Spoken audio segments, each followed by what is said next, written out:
ఓటుకు note jump జిలానీల మీద Loksatta party చేస్తున్న ఉద్యమం, పార్టీలు మారి ప్రభుత్వంలో అధికారం వెలగబెడుతూ ఎన్నికలకు వెళ్లకుండా ఎమ్మెల్యేలు రాజీనామాలు చేస్తున్న లోక్సత్తా సభ్యుల మీద నేను కుక్కట్పల్లిలో పట్టపగలు టీఆర్ఎస్ కార్యకర్తలు ఎమ్మెల్యే మనుషులు దాడి చేశారు.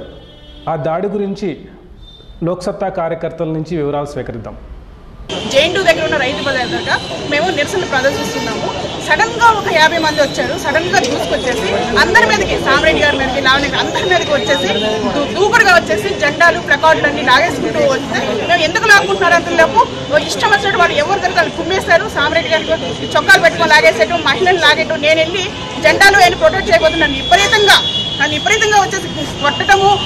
అసలు నువ్వు జెండా పట్టుకోవడానికి లేదంటే నేను జెండా ప్రొటెక్ట్ చేస్తాను, నన్ను లాగేస్తున్నా. జెండా లాగేస్తున్నారు. వాళ్ళ దృష్టిలో ఏంటంటే లోక్సత్తా విజిబిలిటీ కనపడకూడదు, జెండాలు కనపడకూడదు అన్న ఉద్దేశంతో లాగి మమ్మల్ని ఆ ఉద్దేశంతో కుమ్మని కూడా కుమ్మారు.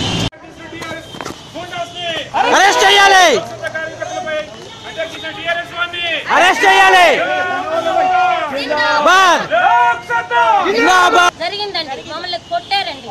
మమ్మల్ని మేము డివైడర్ మీద నిలబడినామండి. దాదాపు 50-60 మంది వచ్చేసి మమ్మల్ని కింద పడేశారండి. లేడీస్ అని కూడా చూడకుండా చీరలు లాగేశారు, మగవాళ్ళని కొట్టేశారు, అందరినీ కొట్టారు.